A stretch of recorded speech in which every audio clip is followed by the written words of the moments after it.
দর্শক, কোরবানির ঈদ যতই ঘনিয়ে আসছে ততই বাংলাদেশের সীমান্তবর্তী জেলাগুলোতে বাড়ছে গরুর বাজারের উত্তাপ। বিশেষ করে চাঁপাইনবাবগঞ্জ, রাজশাহী, কুষ্টিয়া, যশোর এবং উত্তরাঞ্চলের বিভিন্ন এলাকায় এখন প্রতিদিনই শোনা যাচ্ছে নতুন নতুন আলোচনা। কোথা থেকে আসছে এত গরু, সীমান্ত এলাকায় হঠাৎ কেন বেড়ে গেছে গরুর সরবরাহ, আর কেনই বা সামাজিক যোগাযোগ মাধ্যমে ছড়িয়ে পড়ছে নানা ধরনের দাবি, অভিযোগ আর রাজনৈতিক ব্যাখ্যা। আজকের এই প্রতিবেদনে আমরা আলোচনা করব সীমান্তের বাস্তবতা, ভারত ও বাংলাদেশের গরুর বাণিজ্যকে ঘিরে দীর্ঘদিনের জটিলতা, কোরবানির ঈদকে কেন্দ্র করে তৈরি হওয়া রাজনৈতিক উত্তেজনা এবং সেই সঙ্গে যাচাই করার চেষ্টা করব আসলে কি ঘটছে সীমান্তে। বাংলাদেশে কোরবানির ঈদ মানেই বিশাল পশুর বাজার। প্রতি বছর লাখ লাখ গরু, ছাগল এবং অন্যান্য পশু কোরবানির জন্য প্রস্তুত করা হয়। দেশের খামারিরা সারা বছর অপেক্ষা করেন এই একটি মৌসুমের জন্য, কারণ অনেকের জন্য কোরবানির বাজারই বছরের সবচেয়ে বড় আয়ের উৎস। কিন্তু একই সঙ্গে বহু বছর ধরে আরেকটি বাস্তবতাও আলোচনায় থেকেছে।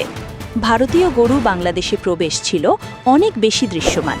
সীমান্ত এলাকায় রাতের অন্ধকারে কিংবা বিভিন্ন অনিয়ন্ত্রিত রুট ব্যবহার করে গরু আনার অভিযোগ বহুবার সংবাদ মাধ্যমে এসেছে। কখনো আইনশৃঙ্খলা বাহিনীর অভিযান, কখনো গুলির ঘটনা, কখনো চোরাকারবারিদের দৌরাত্ম্য, সব মিলিয়ে সীমান্তের এই অর্থনীতি বরাবরই জটিল ও সংবেদনশীল একটি বিষয়। সম্প্রতি সামাজিক মাধ্যমে নতুন করে একটি দাবি ছড়িয়ে পড়েছে। সেখানে বলা হচ্ছে, পশ্চিমবঙ্গে নতুন রাজনৈতিক বাস্তবতা তৈরি হওয়ার পর কোরবানিকে ঘিরে কঠোর অবস্থান নেওয়া হয়েছে। আরও দাবি করা হচ্ছে, মুসলিমদের কোরবানির উপর অঘোষিত বাধা তৈরি হওয়ায় ভারতীয় খামারিরা বিপাকে পড়েছেন, আর সেই কারণেই নাকি সীমান্ত দিয়ে বিপুল সংখ্যক গরু বাংলাদেশে ঢুকছে। কিন্তু বাস্তবতা কি সত্যিই এত সরল? প্রথমেই একটি বিষয় পরিষ্কার করা জরুরি। পশ্চিমবঙ্গে সরকারিভাবে কোরবানি সম্পূর্ণ নিষিদ্ধ এমন কোনো তথ্য নির্ভরযোগ্য সরকারি সূত্রে নিশ্চিতভাবে পাওয়া যায় না। ভারতে গরু জবাই সংক্রান্ত আইন রাজ্যভেদে ভিন্ন। কোথাও গরু জবাই পুরোপুরি নিষিদ্ধ, কোথাও আংশিক অনুমোদিত, আবার কোথাও নির্দিষ্ট শর্তে বৈধ। পশ্চিমবঙ্গ ঐতিহাসিকভাবে তুলনামূলকভাবে ভিন্ন অবস্থানে থেকেছে। ফলে সামাজিক মাধ্যমে যে ধরনের চরম দাবি ছড়ানো হচ্ছে তার অনেকগুলোই রাজনৈতিক বক্তব্য, গুজব বা অতিরঞ্জিত প্রচারণার অংশ হতে পারে। কিন্তু এটাও সত্য যে ভারতীয় রাজনীতিতে গরু একটি অত্যন্ত সংবেদনশীল বিষয়। বিশেষ করে হিন্দুত্ববাদী রাজনীতির উত্থানের পর গোরক্ষা ইস্যু বহুবার জাতীয় বিতর্কের কেন্দ্রবিন্দুতে এসেছে। বিভিন্ন রাজ্যে গরু পাচার, গরু জবাই এবং সীমান্ত বাণিজ্য নিয়ে রাজনৈতিক বক্তব্য আরও তীব্র হয়েছে। ফলে সীমান্ত এলাকায় যে কোনো গরু চলাচল এখন শুধু অর্থনৈতিক নয়, রাজনৈতিক দৃষ্টিতেও দেখা হয়। চাঁপাইনবাবগঞ্জের মানুষ দীর্ঘদিন ধরেই সীমান্ত বাণিজ্যের সঙ্গে পরিচিত। পদ্মা নদী, বিস্তীর্ণ চরাঞ্চল এবং সীমান্তবর্তী অবস্থানের কারণে এই অঞ্চল বহু বছর ধরেই বৈধ, অবৈধ নানা পণ্যের চলাচলের আলোচনায় এসেছে। স্থানীয়দের অনেকে বলেন, ঈদের আগে গরুর সরবরাহ বাড়া নতুন কিছু নয়। বাজারের চাহিদা বাড়লে সীমান্ত এলাকায় গরুর উপস্থিতিও বাড়ে। তবে সামাজিক মাধ্যমে যেভাবে হাজার হাজার গরু প্রকাশ্যে ঢুকছে এমন বর্ণনা দেওয়া হচ্ছে, তার পেছনে কতটা বাস্তবতা আর কতটা নাটকীয়তা আছে সেটি আলাদা প্রশ্ন। সীমান্তে বাংলাদেশ বর্ডার গার্ড এবং ভারতের বিএসএফ উভয় পক্ষই নিয়মিত টহল দেয়। আনুষ্ঠানিকভাবে দুই দেশই অবৈধ পাচারের বিরুদ্ধে অবস্থান নেয়। কিন্তু বাস্তবতা হলো, দুই দেশের হাজার কিলোমিটারেরও বেশি সীমান্ত পুরোপুরি নিয়ন্ত্রণ করা অত্যন্ত কঠিন। নদী, চর, গ্রামীণ রাস্তা এবং স্থানীয় নেটওয়ার্কের কারণে অনেক সময় সীমান্ত এলাকায় অনিয়ন্ত্রিত বাণিজ্য গড়ে ওঠে।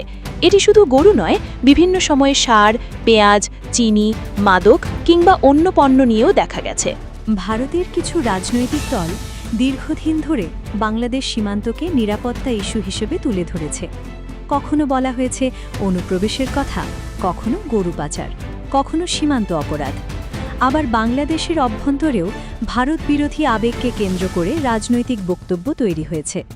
ফলে দুই দেশের সীমান্ত নিয়ে প্রচারণা অনেক সময় বাস্তবতার চেয়ে বেশি আবেগ নির্ভর হয়ে পড়ে। সামাজিক মাধ্যমে ছড়ানো অনেক ভিডিওতে দেখা যায় সীমান্ত এলাকায় ট্রাকে করে গরু নিয়ে যাওয়া হচ্ছে। কোথাও নদীপথে পারাপারের দৃশ্য, কোথাও বাজারে বিশাল পশুর সমাবেশ। কিন্তু একটি ভিডিও কোথাকার, কবে ধারণ করা, সেটি বর্তমান ঘটনার সঙ্গে সম্পর্কিত কিনা এসব যাচাই না করেই অনেক সময় বড় বড় রাজনৈতিক দাবি ছড়িয়ে পড়ে। এদিকে বাংলাদেশের খামারিরাও বিষয়টি নিয়ে উদ্বিগ্ন। তারা বলেন, বিদেশি গরু অবৈধভাবে ঢুকলে স্থানীয় বাজার ক্ষতিগ্রস্ত হয়। কারণ দেশীয় খামারিরা সারা বছর খরচ করে পশু লালন পালন করেন। কিন্তু ঈদের আগে যদি কম দামে বিপুল গরু বাজারে আসে তাহলে তারা ন্যায্য দাম পান না। তাই সীমান্ত দিয়ে গরু প্রবেশের বিষয়টি শুধু রাজনীতি নয়, সরাসরি অর্থনীতির সঙ্গেও জড়িত। অন্যদিকে অনেক ব্যবসায়ীর বক্তব্য ভিন্ন। তারা বলেন বাংলাদেশের বাজারে চাহিদা অনেক বড়, কোরবানির সময় লাখ লাখ পশুর দরকার হয়, ফলে সীমান্ত অঞ্চলে অতিরিক্ত সরবরাহ তৈরি হওয়া অস্বাভাবিক নয়। কেউ কেউ দাবি করেন ভারতীয় কিছু অঞ্চলে গরুর বাজারে চাপ বাড়লে সেখানকার ব্যবসায়ীরাও বিকল্প বাজার খোঁজেন। বাংলাদেশ তখন স্বাভাবিকভাবেই বড় বাজার হিসেবে সামনে আসে। তবে এখানেই আসে সবচেয়ে সংবেদনশীল প্রশ্ন, রাষ্ট্র কি এসব জানে না? সীমান্ত বিশেষজ্ঞদের মতে কোনো সীমান্তেই শতভাগ নিয়ন্ত্রণ বাস্তবে সম্ভব নয়। বিশ্বের বহু দেশেই সীমান্তবর্তী এলাকায় অনৌপচারিক বাণিজ্য থাকে, কিন্তু সেটিকে কেন্দ্র করে নানা ষড়যন্ত্র তত্ত্ব তৈরি হয়। কেউ বলেন প্রশাসনের নীরব সমর্থন আছে, কেউ বলেন রাজনৈতিক সুবিধা নেওয়া হচ্ছে, আবার কেউ বলেন পুরো বিষয়টাই অতিরঞ্জিত। সত্যি বলতে নির্ভরযোগ্য প্রমাণ ছাড়া এসব বিষয় নিশ্চিত সিদ্ধান্তে পৌঁছানো কঠিন। ভারত ও বাংলাদেশের সম্পর্ক দক্ষিণ এশিয়ার অন্যতম গুরুত্বপূর্ণ দ্বিপাক্ষিক সম্পর্ক। দুই দেশের মধ্যে বাণিজ্য, বিদ্যুৎ, যোগাযোগ, নিরাপত্তা, নদীর পানি বণ্টন সহ বহু বিষয় জড়িত। কিন্তু একই সঙ্গে সীমান্ত হত্যা, পাচার, অনুপ্রবেশ এবং রাজনৈতিক উত্তেজনার মতো বিষয়ও বারবার সামনে আসে। ফলে সীমান্তে গরু চলাচলের মতো একটি ঘটনাও সহজেই বড় রাজনৈতিক প্রতীকে পরিণত হয়।